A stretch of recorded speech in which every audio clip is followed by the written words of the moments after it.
ठंडे ठंडे पानी से नहाना चाहिए। आपने भी कभी ना कभी ये गाना जरूर गाया होगा, खास तौर पर सर्दियों में। वैसे ये गाना ताजगी का एहसास भी खूब कराता है और मूड भी बहुत अच्छा कर देता है।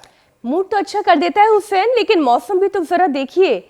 जिस तरह की जबरदस्त ठंड पड़ रही है, उसमें ठंडे पानी से नहाना तो दूर, लोग अपना शावर ही स्किप करने की प्लानिंग में लगे रहते हैं। दिमाग में ये चलता है कि क्या बिना नहाए आज का काम चल जाएगा? अरे नहीं चलेगा। कल ही तो नहाया था, आज रहने देते हैं।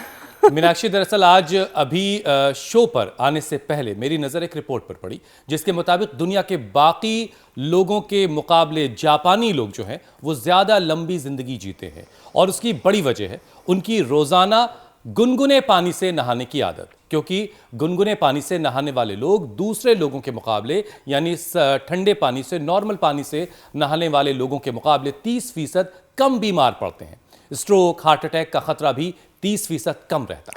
लेकिन अपने यहाँ तो ये माना जाता है हुसैन कि ठंडे पानी से नहाएंगे तो उसके ज्यादा फायदे होंगे। फिर ये गर्म पानी वाली बात हम इंडियंस पर कितनी सही साबित होती है, ये अलग बात है। अब ये बात तो योग गुरु स्वामी रामदेव से ही हम जानेंगे, लेकिन इस मौसम में हेल्थ एक्सपर्ट तो यही हिदायत दे रहे हैं कि सर्दियों में ठंडे पानी से ना नहाएं, ये खतरनाक हो सकता है। अगर आप ठंडे पानी से नहाते भी हैं तो पानी पहले पैरों पर डालें। इसके पीछे का जो साइंस है वो ये है कि ब्लड सर्कुलेशन सिर से लेकर पैर की तरफ होता है, यानी ऊपर से नीचे की तरफ जाता है। अगर ठंडा पानी सीधे सिर पर डाल दिया जाए तो फिर दिमाग की नसें सिकुड़ जाती हैं। इससे ब्लड सर्कुलेशन पर बुरा असर पड़ता है, तो साथ ही हार्ट अटैक, दिमाग की नसें फटने का भी खतरा बढ़ जाता है और ये बहुत चिंता की बात है। देखिए, कुल मिलाकर मुद्दा यह है कि सर्दियों में लाइफस्टाइल को मैनेज कैसे किया जाए, क्या करें और कि जिससे दिन भर एनर्जेटिक रहे, शरीर हेल्दी रहे। तो चलिए ये सारी बातें हम जानेंगे किससे। आप रोजाना की तरह स्वामी जी के पास चलते हैं, लेकिन स्वामी जी तो आज हमारे ही पास हैं। बहुत बहुत स्वागत है स्वामी जी। प्रणाम स्वामी जी, स्वागत है। योग करें और ठंडे से नहाए कि गर्म से नहाए, इसमें भी एक उत्तर है। महर्षि पतंजलि भी कहते हैं और योगेश्वर भगवान श्री कृष्ण भी कहते हैं जी, योगस्थः कुरु कर्माणि संगम त्यक्त्वा धनंजय सिद्ध्य सिद्ध्यो समो भूत्वा समत्वम योग उच्यते। बैलेंस में चलो। और यही भगवान बुद्ध कह रहे हैं मेरे भाई हुसैन जी। जी जी स्वामी जी, समता का मार्ग। और हमारी बहनें तो ये समता की प्रतिमूर्ति है। Same to you. चलो ताड़ासन करो जी। समता में जिए, अति सर्वत्र वर्जयेत। लेकिन स्वामी जी, ये गुनगुने और ठंडे पानी का झगड़ा क्या है, ये जरा सुलझा दीजिए आज आप। आज पूरा सुलझाएंगे। बहुत सारी उलझने हैं और इन सारी उलझनों को ही सुलझाना तो हमारा काम है। अच्छा, वैसे हुसैन ये सरप्राइज का जो डबल डोज है ना, जो हमें मिलना शुरू हो गया, ये बड़ा अच्छा लग रहा है। हर दिन इतने समय से वहाँ एकात्म भाव से जो योग चल रहा था ना, ये बहुत अच्छा लग रहा है। सामने ही मार्गदर्शन मिल रहा है। हमारी बात तार के जरिए जाती है, उसमें कुछ लम्हात की देरी होती है। यहाँ आमने सामने की रूबरू बातचीत जब होती तो उसका अलग ही मजा होता है। स्वामी जी मुझे भी कई बार खींच लेते हैं अपने साथ वहां तक, जब मेरा काम थोड़ा सा हालांकि इफेक्ट होता है, जब आपकी बात मैं स्वामी तक नहीं पहुंचा पाता। पहले डिस्क्लेमर दे दिया स्वामी जी इन्होंने। लेकिन ये गाना गुनगुनाने वाले लोग आज स्वामी जी की बात बहुत गौर से सुने। ठंडे ठंडे पानी से नहाना चाहिए, इसको क्या बदलने की जरूरत है? ठंडे पानी से नहाने से क्या कोई नुकसान हो रहा है? कहीं कोई गलती तो नहीं कर रहे हैं कि बड़ी अकड़ में है, आप ठंडे पानी से ही नहाएंगे साहब, मैं तो गुनगुने पानी से नहीं नहाता हूं और गुनगुने पानी से नहाऊंगा तो मैं कमजोर हो जाऊंगा, और ऐसी वैसी बहुत सारी बातें। तो स्वामी जी सबसे पहले जरा यही क्लियर कर दीजिए। देखो, एक तो ज्यादा तेज गर्म पानी से नहीं नहाए। गांव की भाषा में ना हमारे यहाँ बोलते भाई ये तो बढ़ते बढ़ते पानी से नहाता है, बहुत ही ताते ताते पानी से नहाता है। तो ज़्यादा ताते ताते पानी से, ज़्यादा बढ़ते बढ़ते पानी से भी नहीं नहाना है। इसमें भी संतुलन रखना है, माने बॉडी टेम्परेचर का वाटर होना चाहिए। और जब बॉडी टेम्परेचर वाले वाटर से आप नहाएंगे, ये खाली खाने के बारे, ये नहाने के बारे में नहीं, ये बात खाने के बारे में भी लागू।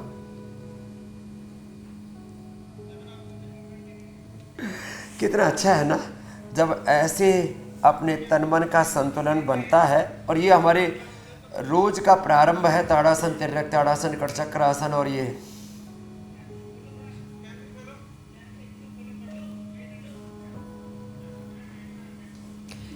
स्वामी जी, ज्यादा गुनगुने पानी के लिए आपने क्योंकि ताते ताते बोला तो मुझे पहाड़ की याद आ गई।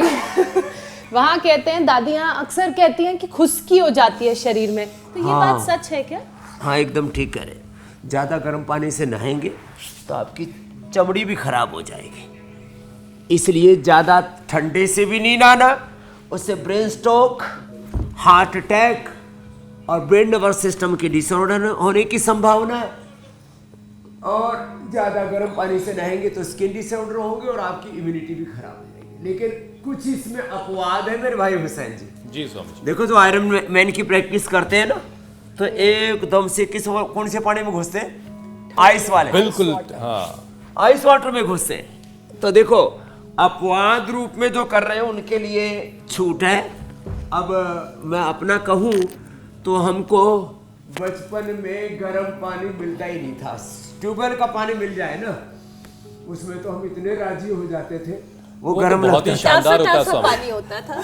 बहुत शानदार पानी होता है वो तो। वो जो रात का होद के अंदर पड़ा हुआ पानी था ना, उसको पहले तो ऐसे छींटे से मारते थे, बाद में तो बाल्टी भर भर के डाल देते थे। तो ये उसका परिणाम ये है कि मुझे अब चादर ओढ़ने की जरूरत नहीं है। तो अपवाद रूप में इम्यून कर लिया आपने खुद को। हाँ, अपवाद रूप में जो ऐसे बचपन से ही प्रैक्टिस कर लेते हो, इसलिए मैं कहता हूँ बच्चों को तपस्वी बनाओ। आजकल इतने पिलपिले, चलो नेक्स्ट, थुलथुले बच्चे तैयार हो गए। ये इम्यूनिटी बढ़ाने के लिए रोज की हमारी पावर योगा की प्रैक्टिस है, जिसको हम रोज करते हैं। तो अच्छा स्वामी जी, इन दिनों एक और बड़ी दुखद सी खबर सुनने को मिल जाती है। लोग परिवार के साथ सोने जाते हैं, ठंड की वजह से घर में अंगीठी या फिर ब्लोअर चलाते हैं या हीटिंग कोई भी उपकरण चलाते हैं, और फिर वो उठ नहीं पाते, उनकी सुबह ही नहीं होती। एक्सपर्ट्स ये हिदायत देते हैं स्वामी जी कि जो हीटिंग उपकरण है, गैस हो गया, हीटर है, बॉयलर है, या फिर चूल्हा भट्टी जो घर में अंगीठी वगैरह जला ली, इनसे कार्बन मोनोऑक्साइड रिलीज हो रहा है, निकलता है, जो सांस के जरिए शरीर में दाखिल होता है और फिर सेल्स को ऑक्सीजन लेने से रोक देता है। तो स्वामी जी, आज जरा ये भी समझाइए कि इन सर्दियों से निपटने के लिए जो लोग हीटर, बॉयलर, ये सारी चीजें जला रहे हैं घर में, जिनका इस्तेमाल कर रहे हैं, उन्हें क्या एहतियात बरतना है? तो देखो, कई बार तो कमरा पूरा बंद कर लेते हैं और फिर तेज हीटर चला लेते हैं कि भाई रजाई की भी जरूरत ना पड़े, कंबल की भी जरूरत ना पड़े, और उससे ऑक्सीजन पूरे कमरे का खत्म हो जाता है, पूरे का पूरा परिवार ही खत्म हो जाता है, जीवन लीला ही खत्म हो जाती है। तो जो भी कमरे में हीटर चला रहे हैं, वो अंगीठी चला रहे हैं, किसी भी प्रकार से जो गर्मी देने वाले उपकरणों का इस्तेमाल कर रहे हैं, उनको इस बात का विशेष ख्याल रखना है कि आपके घर में फ्रेश एयर आती रहनी चाहिए। पूरा घर बंद मत कीजिए कि हीटिंग लॉस हो जाएगा, पता लगा लाइफ का ही लॉस हो गया। तो इस बात का तो विशेष ध्यान रखना चाहिए। और ये एक बात और मैं कहना चाहता हूँ, देखो जो है, जो इस तरह से ज़्यादा उपकरणों का, हीटर का, चाहे वो एसी का, तमाम तरह की चीज़ों का, चलो भुजंग आसन करते हैं, ये तो 100 बार का हमने नियम दिलवा रखा है लोगों को। जो ज़्यादा एसी का, ज़्यादा हीटर का और जितने भी कृत्रिम संसाधनों का प्रयोग करते हैं, उनकी जीवनीय ऊर्जा क्षीण हो जाती है। एक बहुत प्यारा शब्द है मेरा, जीवनीय ऊर्जा। ये जो हमारी जीवनीय शक्ति है, लाइफ एनर्जी है, प्रकृति परमेश्वर ने प्रत्येक जीव को एक सहज सुरक्षा चक्र दिया हुआ है।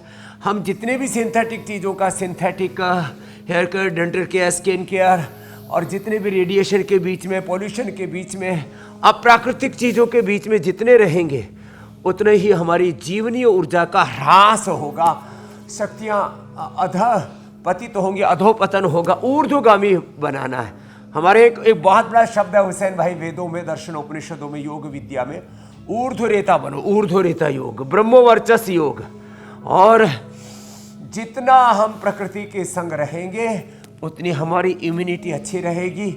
और आप भी 100 बार अब तो 150 लगाते हो, मैंने टेस्ट कर लिया, पास हो गए उसमें 100 बार ऐसे ये। और हमारी बहनें तो महाबलवती हो गई हैं, इनका तो बिल्कुल कहना ही बिल्कुल। क्या और है। ऐसे ही स्वामी जी वो तमाम लोग बलवान हो रहे हैं जो रोजाना आपके साथ घर बैठे योग कर रहे हैं, और रोज 8 बजने से पहले ही सबके मैट बिछ जाते हैं और इंतजार होता है कि कब स्वामी जी अवतरित होंगे इंडिया टीवी पर और कब हमारा अब सेहत। हमारा पावर योगा का सेशन पूरा हो गया है, ये रोज का है।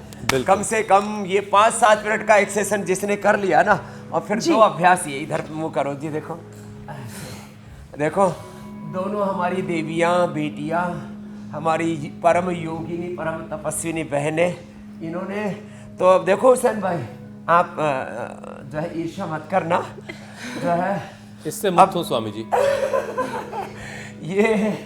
ये पूरे देश में ना करोड़ों बहनों का इंस्पिरेशन बन गई। बिल्कुल बिल्कुल। और ये एक जिसको कहते हैं योग की सेलिब्रिटी बन गई है।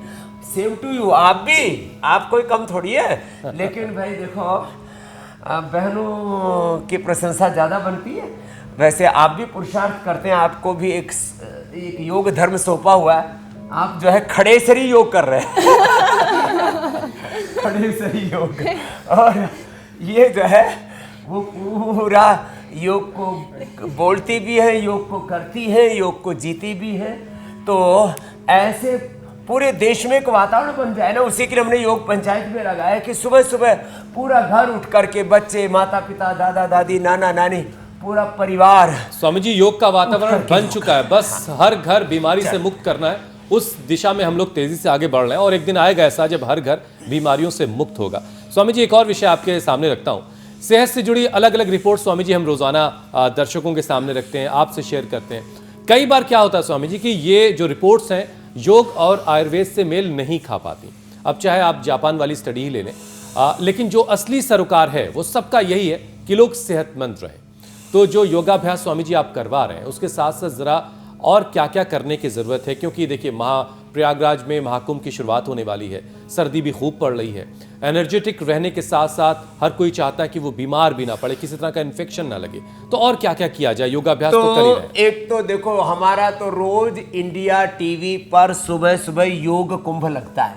क्या लगता है? योग कुंभ सुबह सुबह यहीं पर लग जाता है। और इस योग कुंभ के साथ फिर रोज सनातन कुंभ भी लगता है, सत्य सनातन है। उसके लिए भाई ज्योत्सना जी अभिनंदन है मीनाक्षी जी का। और उस सत्य सनातन में देखो मैंने भी शिरकत किया, आपने जो है कॉन्क्लेव किया, तो हमने कहा भाई स्वामी जी आपका ओपनिंग सेशन था, जबरदस्त था, धुआंधार था। तो देखो एक बात इसके साथ और सम्मिलित कर देता हूँ। आपने तो खाली पानी में ही बैलेंस की बात की, मैंने योग का सूत्र कहा समत्वम योग उच्यते। आहार में, विचार में, वाणी में, व्यवहार में, व्यापार में, खाने पीने से लेकर के सोने जागने से लेकर के निद्रा से लेकर के हर बात में जीवन में संतुलन रखें। संतुलन ही स्वास्थ्य है और संतुलन ही जिंदगी है। तो आहार में संतुलन, वात पित्त कफ, अपनी प्रकृति देख करके उसके अनुरूप आहार लें। जिनको जरा सी ठंडक हुई तो पता लगा शरीर अकड़ गया, कहीं गर्दन में कभी दर्द है तो कहीं घुटने में, कभी कमर में, तो कभी पूरे शरीर में ही एक हल्का हल्का सा दर्द सा बना रहता है, थोड़ी फटीक, थोड़ी थकान सी होती रहती है, तो समझो वात की प्रकृति है। ऐसे लोगों को सुबह सुबह लहसुन का, एलोवेरा, गिलोय, पारिजात, निर्गुंडी, सहजना, पीड़ा, नील गोल्ड या ऑर्थोग्रिट आदि हम बताते हैं, या हल्दी मेथी सौंठ का प्रयोग बताते हैं। जिनकी वात के बाद जिनकी कफ प्रकृति है, जरा सा गला में खर खर होने लगती है, तो जिनकी कफ प्रकृति है उनको थोड़ा सा मुलैठी, थोड़ा सा हल्दी, अदरक, लौंग, काली मिर्च आदि थोड़ी थोड़ी मात्रा में मुट्ठा भर भर के नहीं खाना, पता लगा फिर एसिडिटी बढ़ गई। तो ऐसे कफ की प्रकृति है तो थोड़ा कंठामृत, स्वासरी या ब्रोनकोम का या मुलैठी का ऐसे थोड़ा प्रयोग करना चाहिए। जिनकी पित्त की प्रकृति है उनको तो के लिए तो लौकी, पेठा, एलोवेरा, वीटग्रास, अंकुरित और फ्रेश फ्रूट्स ये बेस्ट होते हैं। तो वात पित्त कफ अपनी प्रकृति देख करके और फिर जो है आहार का निर्धारण करना चाहिए। वात रोगियों को दही, छाछ, नींबू चार, टमाटर खटाई से, कफ रोगियों को चिकनाई से और ओबियसली ठंडी चीज़ों से, और पित्त रोगियों को गर्म चीज़ों से बचना चाहिए। ये छोटे छोटे ध्यान भी रखने जरूरी है। वैसे हुसैन भाई आप तो खड़े खड़े भी भस्त्रिका कपालभाति पूरा कर लेते। पहले अनुलोम विलोम भी किया करते थे। अब इन्होंने कपालभाति करके भांति भांति की शक्तियां अर्जित कर ली है। मंडूकासन, योग मुद्रासन, ये तो बहुत जरूरी है, तो हमने डेली की रूटीन में ही सम्मिलित कर लिया है। स्वामी जी, जैसे वो गीता में भगवान श्री कृष्ण हमेशा क्या कहते हैं कुंती पुत्र को, उत्तिष्ठ कौन्तेय, उत्तिष्ठ कौन्तेय, तो इसलिए ये उत्तिष्ठ ही रहते हैं। बैठते नहीं है ये। उत्तिष्ठ कौन्तेय। स्वामी जी, एक और प्रश्न ले लेती हूँ। कृत निश्चय जी। 100 साल तक सेहतमंद रहने के लिए सेहतमंद लाइफस्टाइल वो भी बहुत जरूरी है। हाँ। बिना सेहतमंद लाइफस्टाइल के तो कोई हेल्दी लाइफ जी ही नहीं सकता, लंबा ही नहीं जी सकता। लंबी लाइफ तो छोड़िए, लेकिन देश में ज्यादातर लोग खराब लाइफस्टाइल होने की वजह से ही बीमारियों की गिरफ्त में हैं। एक एक करके हम सभी विषयों को उठाते हैं ताकि लोग अपने आप को करेक्ट कर सके। और जो आप कह रहे हैं ना, बैलेंस लाइफ में लेकर आना, वो बैलेंस कैसे आएगा? बात बीपी और शुगर से शुरू करते हैं। देखो, मंडूकासन से गोमुखासन, ये हमने integrated yoga practice for all lifestyle disease for healthy life for 100 years. हम ऐसे ही जीते रहे और कोई रोग, कोई कष्ट न तन में हो, न मन में नैराश्य, न कुंठा, न कोई स्ट्रेस, न एंजाइटी, न डिप्रेशन। नींद अच्छी आए, भूख अच्छी लगे, खाने के समय कड़ाके की भूख लगे, फिर वो अपने आप हजम हो जाए, उसके लिए कोई चूर्ण पूर्ण खाने की ज़रूरत ना पड़े। तो फिर पेट साफ करने के लिए लोग अलग चूर्ण खाते हैं, हाजमा ठीक करने के लिए अलग चूर्ण खाते, गैस ना बने उसके लिए गैस के लिए अलग चूर्ण खाते, नहीं तो ऊपर नीचे से पूरा लोग जो है सड़ाद मचा के रखते हैं। तो ये सब मामला नहीं होगा। तो क्या करना, एक तो मंडूकासन से लेकर के गोमुखासन तक, और फिर एक सेशन कराते हम लेट करके, बहुत ही अच्छा है। ऐसे लेट गए और लेट करके चलो, ज्योत्सना जी, मीनाक्षी जी, आप भी लेट जाओ, और ये पवन मुक्त आसन से लेकर के आगे अब बढ़ेंगे। तो ये इंटीग्रेटेड योग प्रैक्टिस बहुत ही ज़बरदस्त है। बीपी के लिए, शुगर के लिए, गैस कब्ज एसिडिटी के लिए, लीवर किडनी के लिए, इनफर्टिलिटी के लिए, स्किन रोगों के लिए, एक जनरल हेल्थ के लिए, और मैं तो जनरल हेल्थ नहीं बोलूँगा, अल्टीमेट हेल्थ के लिए, एक अल्टीमेट इम्यूनिटी के लिए। तो एक तरफ योग, एक तरफ हम आयुर्वेद का प्रयोग, दोनों डबल जो है हम पावर देते हैं, डबल इम्यूनिटी देते हैं, डबल प्रोटेक्शन देते हैं, हम डबल डोज दे रहे। तो मंडूकासन से लेकर के और गोमुखासन तक लेट करके पवन मुक्तासन, फिर देखो ये मरकटासन बड़ा अच्छा है। तो बीपी शुगर दोनों के लिए सेम पैकेज है। आपको 10 अभ्यास बता रहे हैं, आपने 5 भी कर लिए तो उद्धार हो जाएगा। स्वल्पम अप्यस्य धर्मस्य त्रायते महतो भयात् त्रायते महतः रोगात्।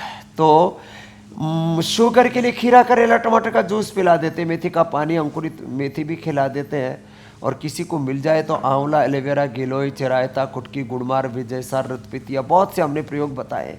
उनमें से जो भी 1-2 प्रयोग जितने हो जाए, खीरा, करेला, टमाटर का जूस तो सबको मिल ही जाता है, खाली पेट मधुनाशिनी, खाने के बाद मधुरेट खा लें।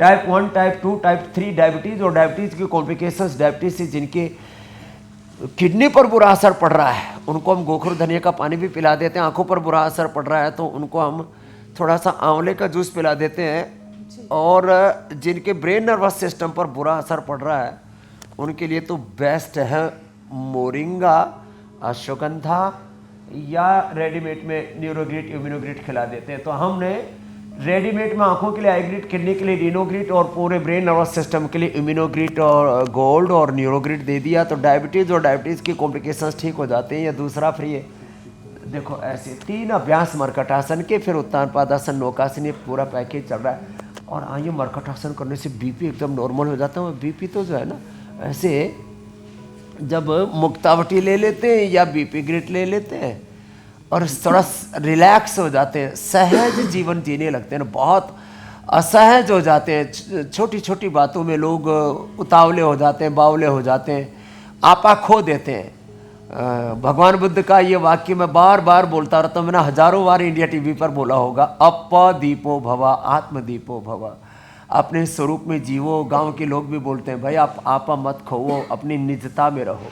और ये जो अपनी निजता में रहते हैं ना, फिर उनको बीपी नहीं होता। वैसे बीपी किसी को बीवी की वजह से, किसी को हस्बैंड की वजह से, किसी को काम की वजह से, किसी को स्ट्रेस की वजह से, किसी को नींद पूरी न आने से बीपी हो जाता है, किसी का बीपी बढ़ जाता है वेट बढ़ने से, किसी का बीपी बढ़ जाता है नींद पूरी न आने से, किसी का बीपी बढ़ जाता है पित्त बढ़ने से। पित्त का प्रशमन भी बहुत ज़रूरी है और उसके लिए हम पहले ही बता चुके, व्हीट ग्रास, एलोवेरा, लौकी का जूस और लौकी की सब्जियाँ, लौकी का सूप, अंकुरित थोड़ा।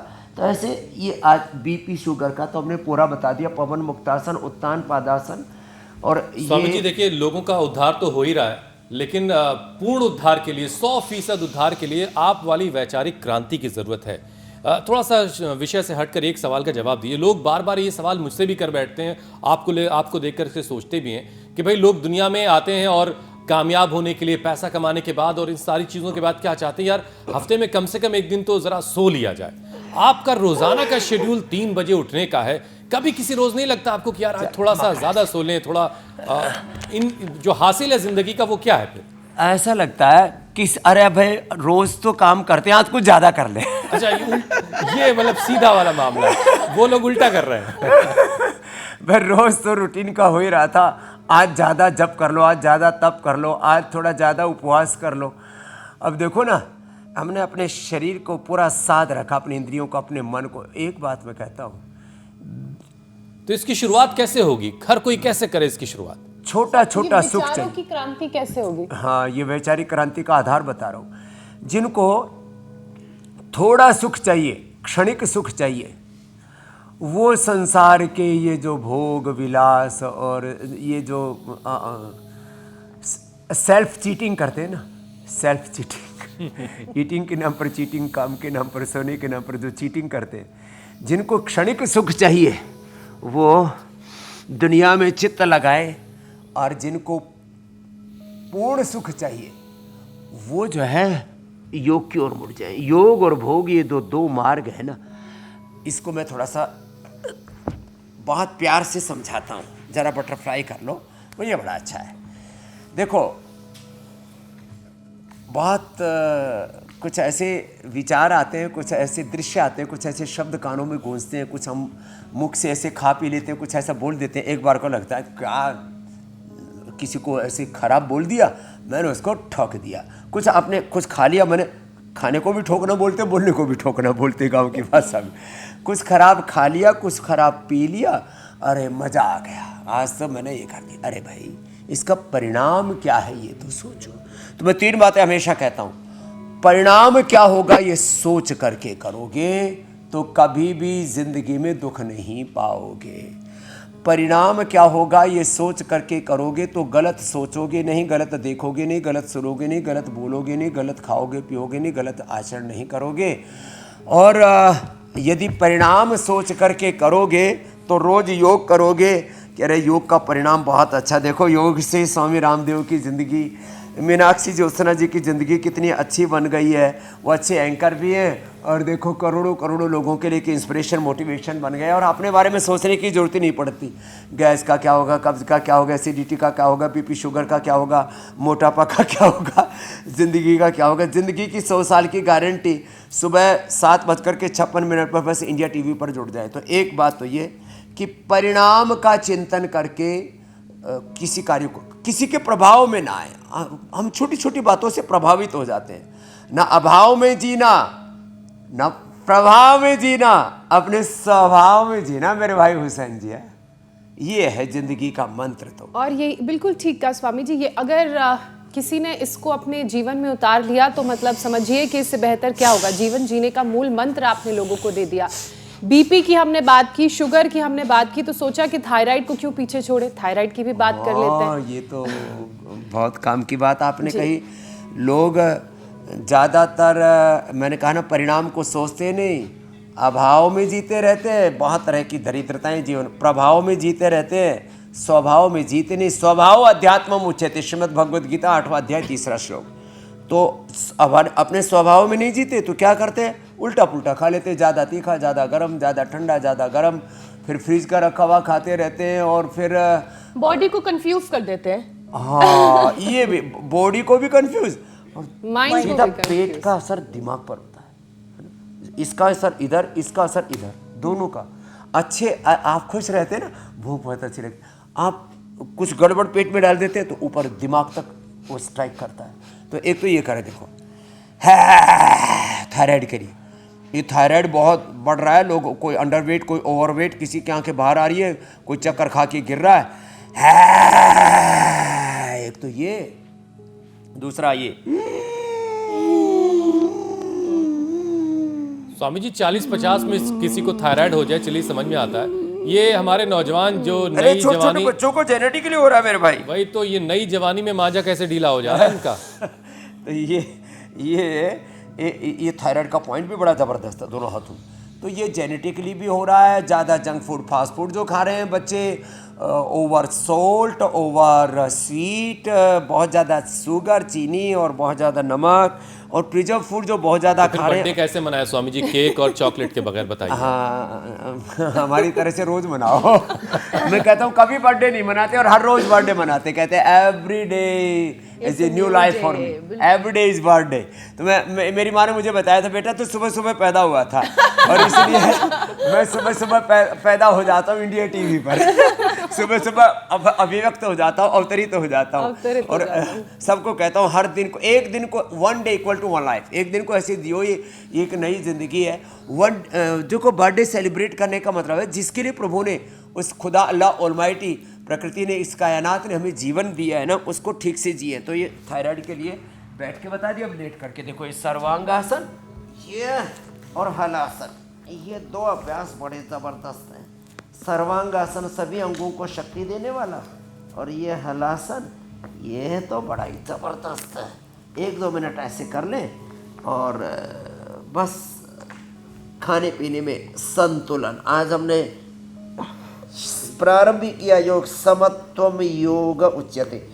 1-2 मिनट तक करने से पूरा लाभ मिलता है। कुछ लोग ऐसे ही ऊपर ऊपर से थोड़ा थोड़ा योग करते हैं। थोड़ा थोड़ा करने से बात नहीं बनेगी, थोड़ा पूरा कीजिए। 1-2 मिनट सर्वांगासन, 1-2 मिनट बिना हाथ लगाए। देखो ये निरालंब सर्वांगासन है, बिना हाथ लगाए ऐसे, सालंब निरालंब सर्वांगासन। और एक और पद्मासन में ऐसे लेट गए और गर्दन को पीछे यूं मोड़ दिया, ये, और ये हो गया मत्स्यासन। ये भी बड़ा ज़बरदस्त है। मूल बात ये है कि गर्दन को ऐसे यो जितना एक्सरसाइज देंगे, जहाँ गति है वहाँ प्रगति, और बिना गति के हुसैन भाई दुर्गति है।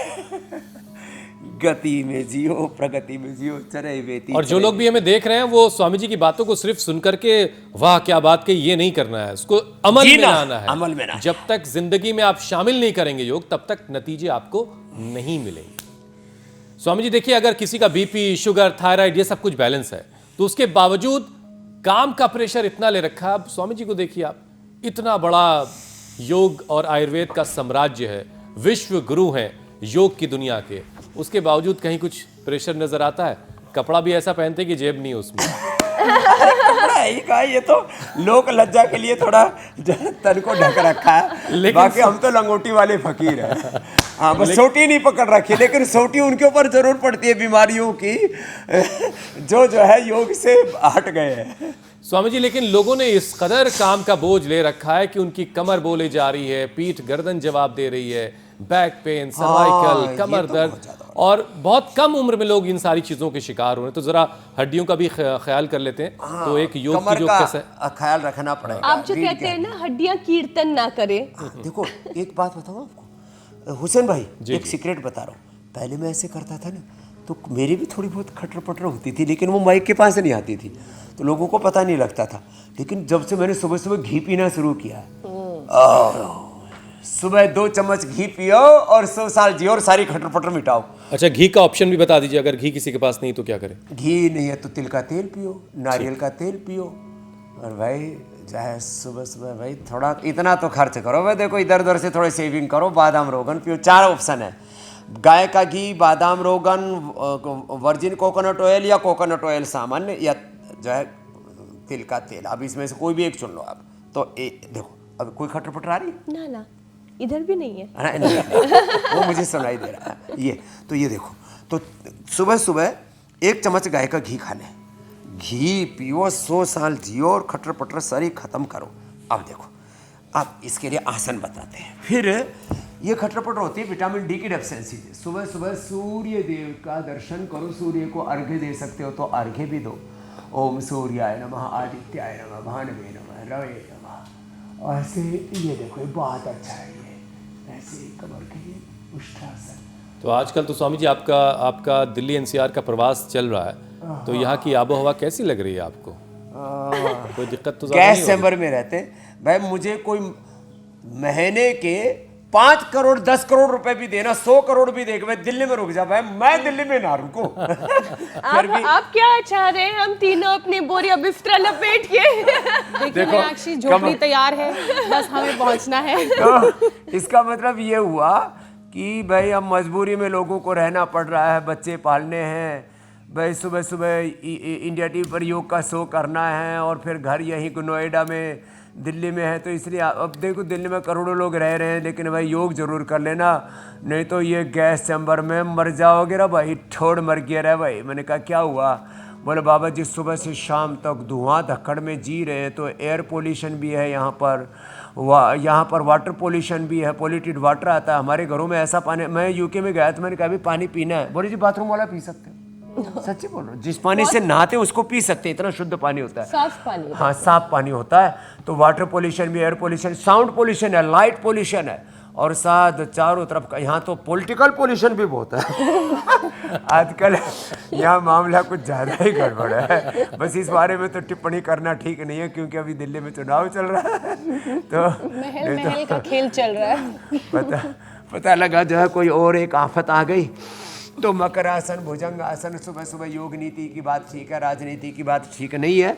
तो बात ये कहना चाह रहा हूँ, योग वाली क्रांति ठीक है अभी यही ठीक है, इसे ही शांति रहेगी। तो ये भुजंग आसन ऐसे और ऐसे, फिर सर्वासन, फिर धनुरासन और मरकट आसन, सेतुबंध आसन, ये रोज कमर के लिए जरूर करने। पीड़ानिल गोल्ड खाले पेट, ऑर्थोग्रिट खाने के बाद, नहीं तो चंद्र प्रभारी या त्रयोदशांग, योगराज आदि, नहीं तो हल्दी मेथी सौंठ का पाउडर ही खा लें, उससे भी मजबूत हो जाती है रीढ़ की हड्डी। तो मैं कहती हूँ विटामिन डी की डेफिशिएंसी से भी जो है ये होता है हड्डियों का रोग। 33 के 33 वर्टिब्राज लोगों के कमज़ोर पड़े हुए हैं, तो विटामिन डी धूप में बैठा करें, न्यूट्रेला डी ले लें, और कैल्शियम, आयरन, मैग्नीशियम और भी तमाम तरह के न्यूट्रिशंस की कमी के लिए मिलेट्स को बढ़ा दें ज़िंदगी में। जो गेहूँ चावल खाएगा वो जल्दी ऊपर जाएगा, बहुत पछताएगा, बीमार होकर के जिएगा। इसलिए थोड़ा अपने लाइफस्टाइल में चेंज लाएं थोड़े थोड़े। तो ये जो खटर पटर हो रही है, और अपना बैठने का पोस्चर, अपने सोने का पोस्चर, उसको भी ठीक करें, ये भी बहुत ज़रूरी है। तो ये रीढ़ की हड्डी का पूरा पैकेज बता दिया। आजकल तो पैकेजिंग की दुनिया है ना, तो ये रीढ़ की हड्डी का पैकेज, और वैसे भी अपने शरीर की रीढ़ की हड्डी, और बोल भाई ये तो परिवार की जो है रीढ़ की हड्डी है, ये तो देश की रीढ़ की हड्डी, अर्थव्यवस्था देश की रीढ़ की हड्डी है। ऐसे अपनी अपनी रीढ़ की हड्डी रोज ठीक कर लेना है। स्वामी जी, मगर क्योंकि आप पूरा पैकेज बता रहे हैं और पैकेज में लंबी उम्र की बीमारी फ्री जीवन जीने की बात हो रही है, लेकिन ये कल्पना तब तक सच नहीं होगी जब तक कि पाचन ठीक नहीं होगा। लक्कड़ पत्थर हजम वाली स्थिति नहीं पैदा होगी। ये ठीक कहा आपने। और स्वामी जी, लोग अक्सर ओवर ईटिंग करते हैं, फिर गैस की दिक्कत उन्हें होती है, डकार बढ़ जाती है, और सिरदर्द, कब्ज की परेशानी भी बढ़ जाती है। तो अगल बगल के लोगों को परेशान करते हैं। हाँ, अगल बगल की भी परेशानी बढ़ जाती है।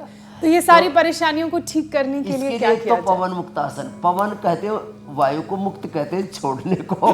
तो पवन मुक्तासन भाई अपने घर में ही सुबह सुबह निकाल करके जाओ, जिससे कि अड़ोसी पड़ोसियों को ना सताओ। तो एक तो पवन मुक्तासन डेली कर लें, और पवन मुक्तासन करने से एकदम पूरा पाचन तंत्र जबरदस्त हो जाता है। फिर लिवोग्रिट, लिवामृत बहुत ही जबरदस्त है। पेट के लिए 1 अनार, सुबह सुबह आधा अनार खुद खा ले, 1 अनार थोड़ा थोड़ा करके पूरा परिवार भी खा ले ना सुबह सुबह। सेव खा ले। पवन मुक्तासन, उत्तान पादासन पाचन को जबरदस्त कर देता है, ये लीवर, किडनी, पाचन तंत्र के लिए। और बैठ करके तो ये मंडूकासन, और जिनसे बन पाए ना तो मयूरासन। मयूरासन करने लगे मीनाक्षी जी? हाँ स्वामी जी। हाँ करो, आप मयूरासन करो, मैं मंडूकासन कर रहा हूँ। तो देखो मयूरासन या मयूरी आसन बहुत ही जबरदस्त है। इससे तो लक्कड़ पत्थर हजम वाली जैसी स्थिति बन जाती है। माने पाचन तंत्र इतना ज़बरदस्त हो जाता है, आदमी पड़ोसियों तक का खाना चट कर जाता है। मैं खाना नहीं है वैसे पड़ोसियों का। Over eating, unhealthy eating, fast eating, eating के नाम पर चीटिंग, ये पाचन तंत्र के लिए खतरा है। अरे भाई बहुत जोरदार किया भाई हुसैन भाई, तालियां होनी चाहिए। बहुत शानदार, बहुत शानदार। ज्योत्सना तो खैर स्वामी जी ये महायोगिनी हो गई है, ऐसे पद्मासन में बैठ के ऐसे अगली बार जब आप आएंगे तो सर्टिफाई इनको करके जाइएगा। हाँ, अभी अपनी यूनिवर्सिटी से इनको दोनों को डॉक्टरेट की डिग्री देनी है, फिर आप भी डिमांड करने लगेंगे। तो ऐसे ये ऐसे उठा लो तो देखो इससे भी ना एकदम कड़ाके की भूख लगती है। इसको 1 मिनट उठा के रखो, अभी भूख लगेगी। इंस्टेंट योगा है ये। हाँ, योगा से होगा, इंस्टेंट होगा, हाँ, देर नहीं। लेकिन स्वामी जी, जो आप हमेशा कहते हैं कि एक वक्त का खाना वो आपको हमेशा के लिए निरोगी रखता है, ये तो मैंने कुछ रोज कहना शुरू कर रखा आजकल। एक भुक्तम सदारोग्यम, द्विभुक्तम बलवर्धनम, त्रिभुक्तम सदारोगम, चतुर्भुक्तम तु मारकम। एक बार खाना खाएं दोपहर को, शाम को फल खा लें, सुबह थोड़ा जूस और काढ़े आदि पी लें, उसी से इतना अच्छा रहता है शरीर। वैसे मैंने तो एक बार भी खाना बंद करके देखा, करीब आज जो है 15 दिन हो गए। आप बिल्कुल अनाज नहीं ले रहे हैं? बस नारियल पानी पीता हूँ हुसैन भाई। जी जी। 1 चम्मच च्यवनप्राश, 1 चम्मच थोड़ा कभी कभी कोलेजन प्राश खा लिया, 1 इम्यूनोग्रिट गोल्ड ले लिया, 1 स्वर्ण शिलाजीत ले ली, 1 ये न्यूट्रिला मल्टीविटामिन ले लिया। उसी से मेरा इतना ज़बरदस्त काम हो जाता है, दिन भर कोई थकान नहीं होती, सूक्ष्म और ज़्यादा शक्तिशाली। ज़्यादा खाना खाने से हमारी 90 से 99% ऊर्जा तो खाने को पचाने में लग जाती है। मैं वही आपसे समझना चाहती न्यूट्रिशियस थी फूड खाओ, कम खाओ कि कई लोगों का अनाज के बिना काम नहीं चलता। जब तक गेहूं ना चला जाए, जब तक चावल ना चला जाए, जब तक 56 प्रकार के भोजन ना वो कर ले, तब तक काम नहीं होता है। बिल्कुल। लेकिन स्वामी जी, मैं आपको देख रही हूँ, आप हमेशा एनर्जी फिलब्रेव रहते हैं, 18, 20 घंटे इतना काम करते और कई बार तो 8 घंटे तो उसमें योगा ही करता रहता हूँ, पावर योगा। कभी एनर्जी लॉस महसूस नहीं होती? कभी लो एनर्जी का मतलब ही नहीं है, बल्कि कभी क्या चीज होती है पता ही नहीं। तो योग में शक्ति है, भोग में नहीं, ज़्यादा आहार में नहीं, पोषक आहार में शक्ति है। ये ज़्यादा खाना तो ये तो पेट भरने वाला जो कार्यक्रम है ना, ये तो जिसको कहते हैं ना मूर्खतापूर्ण कार्यक्रम है। पेट भर के नहीं खाओ, प्लेट भर करके नहीं खाओ, थाली भर करके नहीं खाओ, उतना खाओ जितना शरीर के लिए नितांत आवश्यक है। जैसे इसमें सबसे अच्छा उदाहरण है होम्योपैथी की दवाइयाँ जी। वो जितना सूक्ष्म होगी उतना ही उसकी पोटेंशियल ज़्यादा होगी। ये है रहस्य की बात। तो सूक्ष्मता में प्रवेश करना है, स्थूल से सूक्ष्म की, व्यक्त से अव्यक्त की, जात से अज्ञात की, मूर्त से अमूर्त की, दृष्टि से अदृष्ट की यात्रा है ये योग। इसमें 2 शब्दों में पूरा योग का अध्यात्म का रहस्य आ गया मेरे भाई हुसैन जी। बहुत उम्दा, बहुत उम्दा। स्वामी जी, अब योग पंचायत लगाते हैं।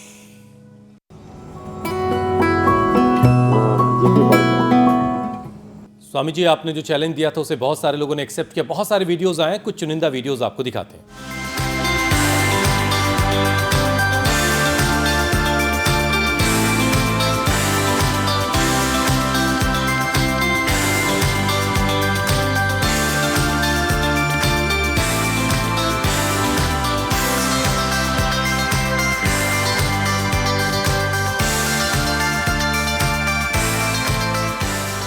और स्वामी जी, शहर और देश के तमाम हिस्सों से बहुत सारे वीडियोस आए हैं।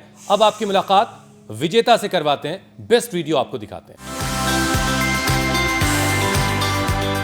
एक बार विजेता के लिए जोरदार अभिनंदन हो जाए। ऐसे ही योग का ये पूरा उत्साह, योग का सैलाब, योग की क्रांति, योग की आंधी से आ गई है योग पंचायत से। तो सुबह सुबह आज अब चैलेंज दे देते हैं। देखो जी, ये बाह्य प्राणायाम का, श्वास को बाहर छोड़ो, कल के लिए चैलेंज है ये।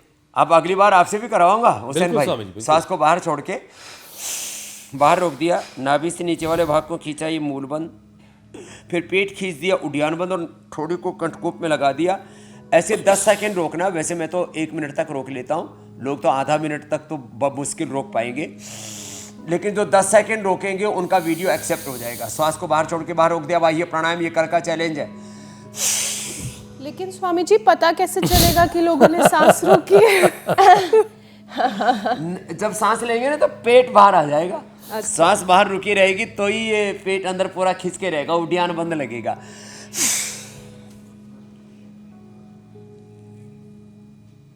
और कपड़े के नाम पर चीटिंग नहीं होनी चाहिए। स्वामी जी ने जो कहा है बिल्कुल वैसे ही करके भेजिएगा। 5 से ज्यादा लोगों के साथ वीडियो आएगा, तब आपको इंडिया टीवी पर आने का मौका मिलेगा और फिर स्वामी जी की तरफ से इनाम मिलेगा उसे, जो करेगा सबसे अच्छे तरीके से इस चैलेंज को क्या बात है। परफॉर्म। अरे पहने साड़ी पहन के कर लेंगे, कोई दिक्कत नहीं। स्वामी जी अब आपसे इजाजत लेने का वक्त हो गया है। बहुत बहुत प्रणाम, धन्यवाद, स्वामी जी। नमस्कार। बहुत बहुत शुक्रिया स्वामी जी।